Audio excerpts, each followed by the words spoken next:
管理制度里最重要的就是汇报线。你跨过一级利润中心总经理，这个事儿看似小，但实际上是个大事。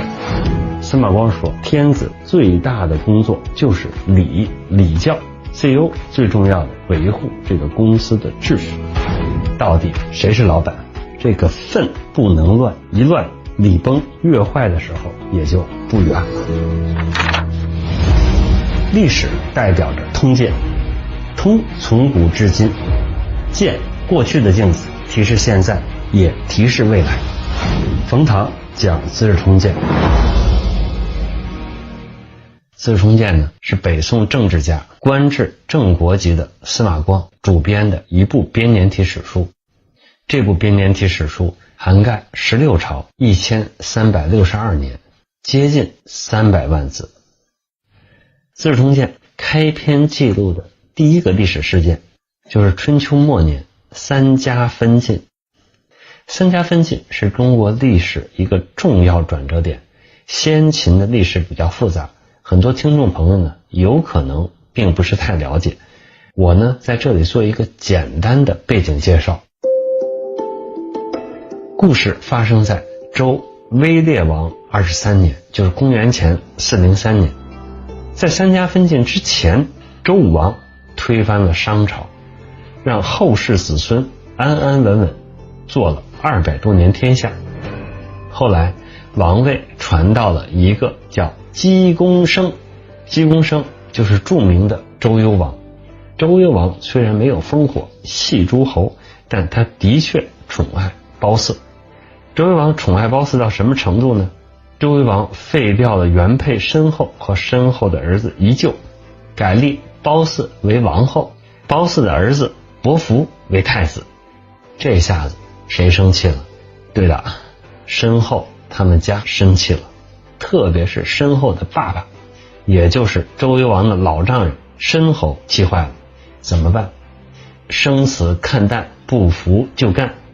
申侯联合曾国、西夷、犬戎围困镐京，杀死了周幽王和伯服，拥立自己的外孙宜臼为王。这个宜臼就是周平王。周平王觉得镐京风水不好了，气数已尽，所以迁都洛邑，建立了东周。所以周幽王属于西周最后一个王，周平王属于东周最初一个王。东周前半期称为春秋，此时周王室名存实亡。周王室下边在中国大地上一共有140多个大小诸侯国割据称雄，这些诸侯不再朝见周天子。春秋末年发生了韩、赵、魏三家瓜分晋国的事情，史称三家分晋。晋国为什么能被瓜分呢？这是因为晋文公重耳当年把军政大臣交给六卿打理，随着六卿的野心膨胀和相互排挤，最后就剩下了韩、赵、魏三家列卿自己干了。我要踏着晋国的肩膀提升自己的位置，我要当诸侯。本来他们只是六卿晋国的家臣，他们没有资格当诸侯，但是他们从当时的周天子周威烈王那里得到了诸侯的名分，这是在周朝历史上从来没有过的。这导致春秋五霸之一的晋国消失了，战国七雄韩、赵、魏三国冉冉升起，因此三家分晋往往被视为春秋战国两个时代的分水岭。下面听我慢慢给大家讲这件事儿为什么重要，这件事儿前前后后左左右右到底有哪些关键的要点。我再强调一遍，听我讲的时候不要从政治，不要从人文，不要从文学，要从历史的角度，特别是要从管理的角度去看这个例子对我们今天意味着什么。我读原文，周烈王23年，公元前403年，初命晋大夫魏斯、赵佶、韩谦为诸侯。就这么简单一句，翻译就是周厉王让晋大夫魏斯、赵佶、韩谦，你别当大臣了，你当诸侯。看上去是很小的事儿，看上去似乎又是水到渠成的事儿，因为赵、魏、韩在当时非常强盛，这三个人权可遮天，在他们管那个地方比诸侯还诸侯，比王还王，牛逼大了。这周厉王无非是跟他们讲，算了，你也别自己叫自己家臣了，你就当诸侯算了。就这么简简单单一段话，让司马光非常气愤。司马光在整个《资治通鉴》从头到尾说话并不多，说话最多的一段就在刚才我讲的三家分晋这句话之后。你想想司马光为什么这么生气，不就是初命晋大夫魏斯、赵佶、韩谦为诸侯，就这么10来个字，你着啥急？你生什么气呀？你为什么口吐白沫？司马光砸缸说了这么多呢？落到公司管理上，初命晋大夫魏斯、赵佶、韩谦为诸侯，这类似于如果你是集团 CEO， 你跨过战略利润单元，跨过一级利润中心，直接把一个一级利润中心下边的地区公司总经理说，你也挺大的，弄得也挺好，你就相当于一级利润中心总经理，直接向我汇报，做了这么一个事儿。这个事儿看似小，但实际上是个大事儿。你跨过一级利润中心总经理，直接把应该向一级利润中心总经理汇报的几个地区公司总经理升格为一级利润中心总经理，那原来在他们之上的一级利润中心总经理那成什么了？那就形同虚设，那就没法管了。具体的，司马光他不是冯唐，但是针对这件事，司马光也说了3点，冯3点说3点，司马3点也说了3点。司马光是这么说的：臣闻天子之职莫大于礼，礼莫大于分，分莫大于名。何谓礼？纪纲是也。何谓分？君臣是也。何谓名？公侯卿大夫是也。直接翻就是什么是礼？纪纲是礼。什么是分？君臣是分。君就是君，臣就是臣。君有君的本分，臣有臣的本分，两者之间不能混淆，不能越雷池一步。名头是什么？公侯卿大夫，就是给你这组人这个等级的名，这些是不能乱的。重新再总结一下，就是司马光说，我听说天子最大的工作就是礼，就是礼教这个秩序。 CEO 最重要的是什么？最重要的也是维护这个公司的秩序。第二点，礼最大的是什么？是名头，是你给他的职级职等，是你给他安排的汇报线。第三点，分最大的是什么？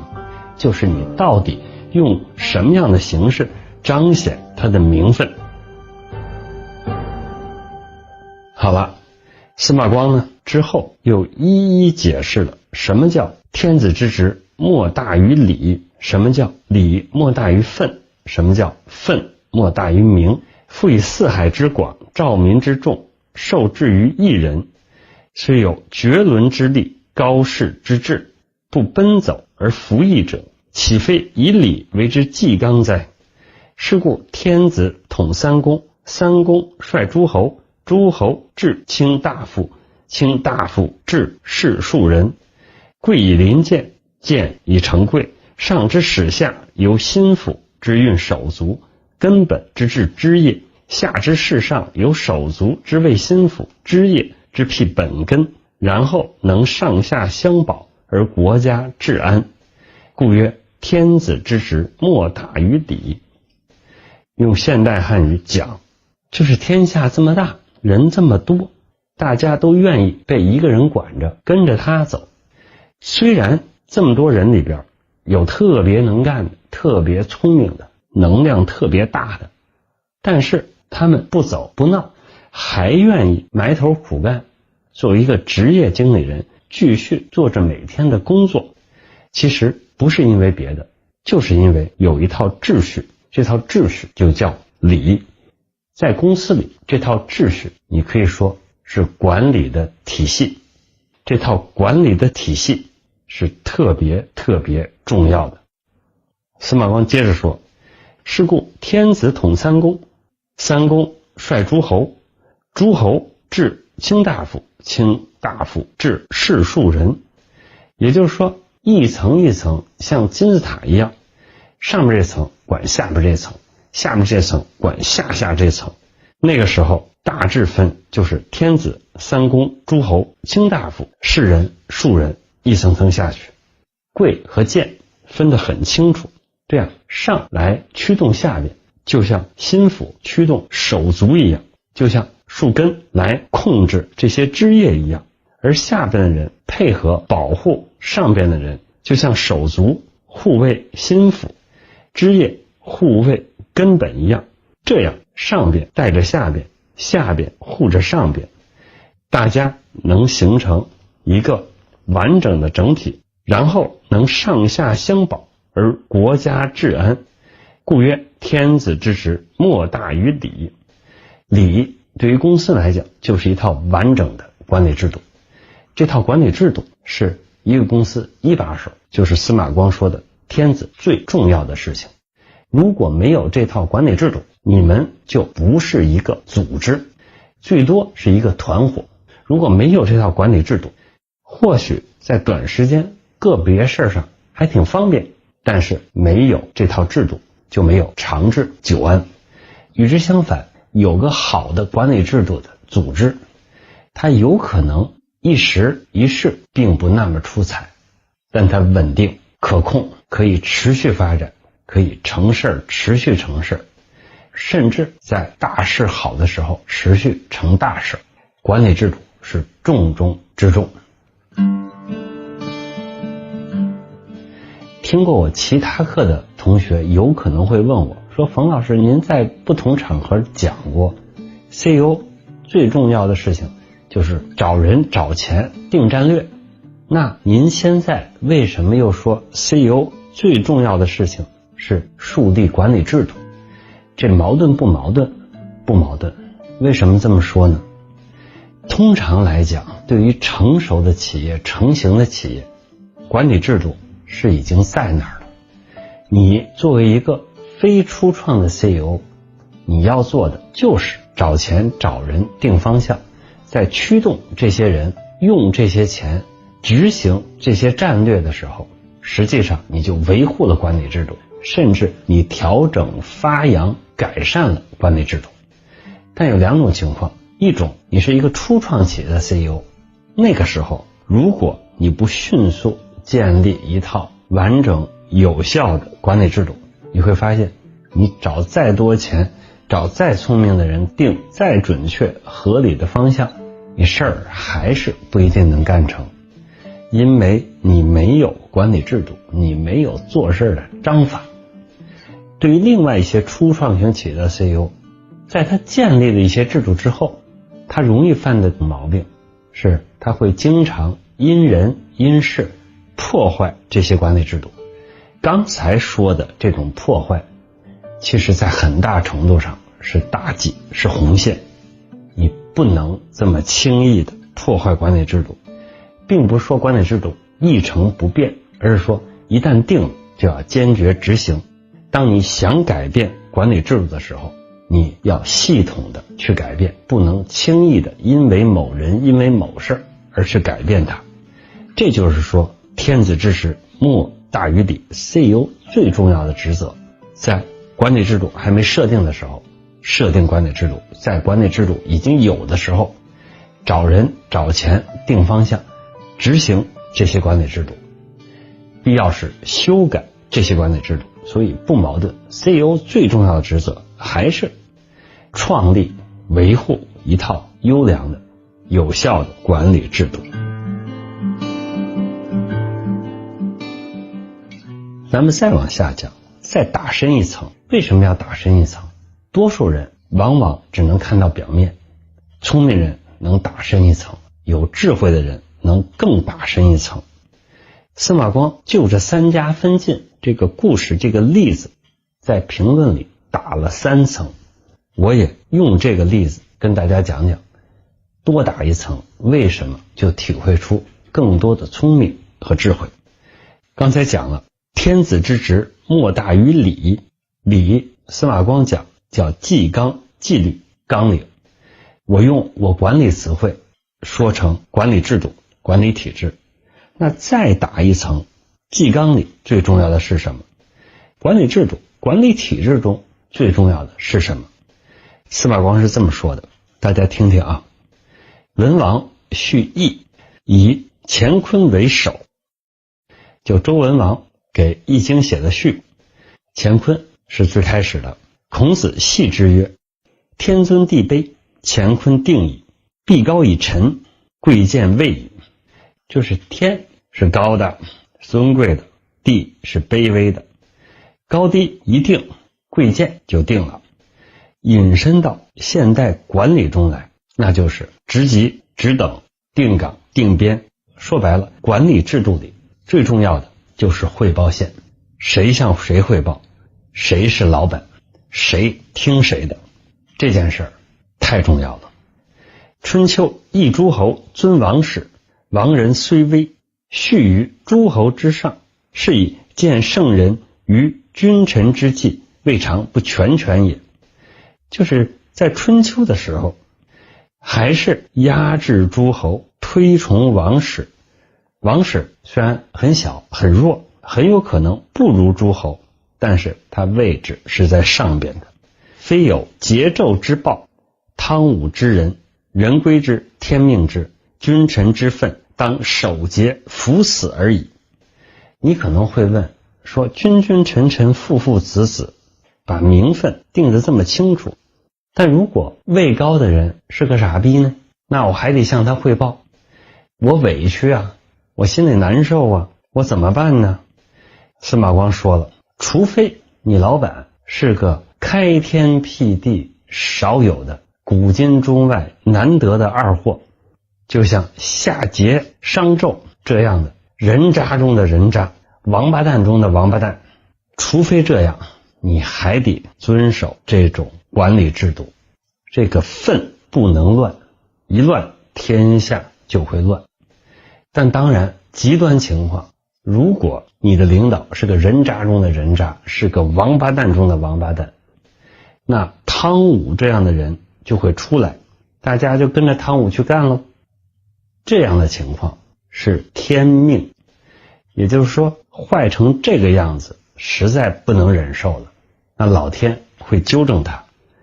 如果在现代管理里有个别位高的人实在能力太差，实在德行太差，那老天会收拾。天是谁？天是董事会，给他这官的人会收拾他，会找一个更能干的人来，甚至有可能把你提上去代替他的位置。但如果不是这种极端情况，即使你觉得那个人不如你，即使你觉得你能力、能量、道德品性都比他强，不好意思，你还得听他的。这就是汇报线，这就是谁听谁的，这就是管理制度中最重要的一个分。到底谁是老板？一旦这个不明确了，礼崩乐坏的时候也就不远了。司马光又举了几个例子，是故以微子而代纣，则成汤配天矣。就是说，如果当时是微子而不是纣当成商王，那商不会灭亡。以季札而君无，则泰伯雪石矣。用有能力又贤明的季札做吴王，而不是朱凡作为吴王，那吴国也不会亡。但是微子和季札这两个人明显有能力，已经非常明显有能力了，已经非常能干了，他们宁愿亡国也不愿意立自己，就是从管理制度上来看，轮不到他们当一把手，他们就认为礼是大节不能乱，就没有去当这个老板。你说他们是不是真傻？从历史的结果来看，他们有可能错了，但是从多数的历史规律来看，在他们确定是自己挺身而上，还是遵从礼之大节不可乱这个角度来看，他没错。因为他不敢确定那个顺理成章应该继承王位那个人看上去比他差很多，是不是真的比他差很多。另外他可以非常确定，他一旦不顺理成章的去拿了那个王位，就会有其他很多的人惦记，破坏礼，破坏章，破坏规矩，破坏管理制度，破坏汇报线，破坏顺序。一旦这些人跳将出来，这个国家就不可能好。无论是礼还是分，谁听谁的，谁是老板，那还是要看名头，看跟这个名头相关的待遇。如果在坏事还很小的时候你就处理它，你花的时间精力要小要少。无为不会失去天下，死作会失去天下。多数的皇帝跟多数的 CEO 一样，是庸才，守住基本制度，守住管理体系就够了。历史代表着通鉴，通从古至今，鉴过去的镜子，提示现在，也提示未来。冯唐讲《资治通鉴》，欢迎回来，咱们继续讲《资治通鉴》。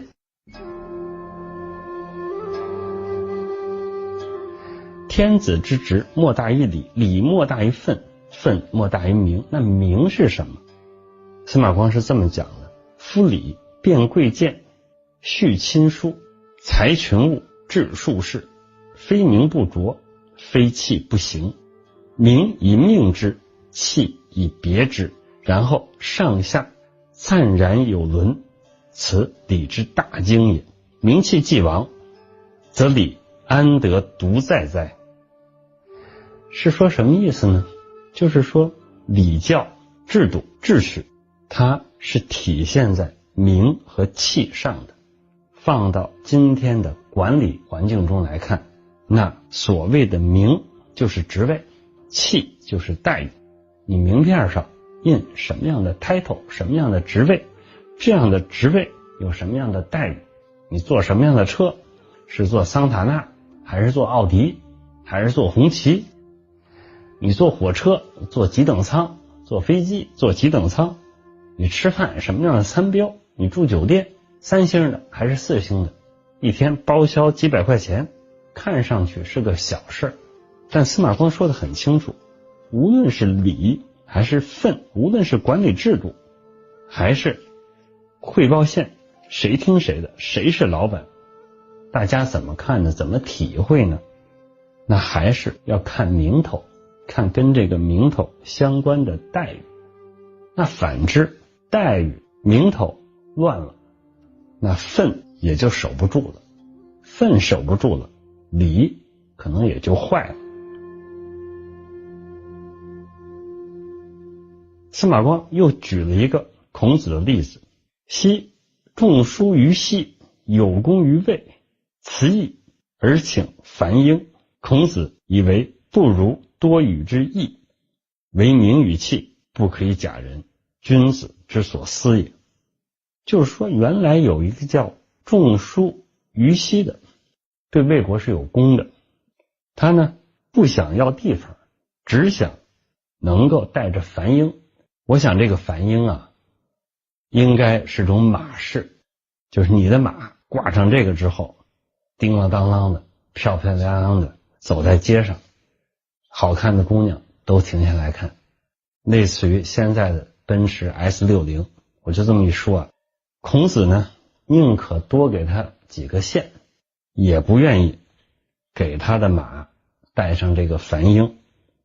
孔子讲得很清楚，就是根据管理体制，你不应该得到这样的待遇。你可以多拿点地，但是你不能开好车上街，否则你就坏了礼。魏军待孔子而为政，孔子欲先正名，以为名不正，则民无所措手足。夫繁鹰小物也，而孔子惜之；正名细物也，而孔子先之。这个魏国的国君想让孔子去管理魏国的政治，孔子呢先正名，就是先安排职位，先安排官儿，一层一层，一级一级，都叫啥，谁都听谁的，谁向谁汇报。一个马氏，一辆车是小东西，但是这个待遇象征着级别，孔子就非常珍惜，非常小心。到底为什么呢？就是说，如果不安排这种名和器，名器一乱，上下无以相保，不知道谁该听谁的了。夫士未有不生于威而成于助，圣人之虑远，故能慎其威而治之；众人之实尽，故必待其助而后救之。是什么意思呢？就是说，事情都是从小变大的。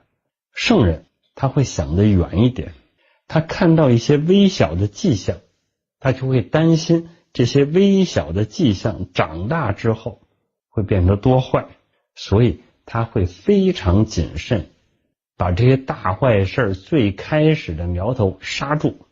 而多数的俗人，他只看最近的眼前的面上的东西，他一定要等一些坏事变得很大之后才知道动手。所以如果在坏事还很小的时候你就处理它，你花的时间精力要小要少，而等这个坏事已变得很大了，你有可能会发现你根本干不过它了。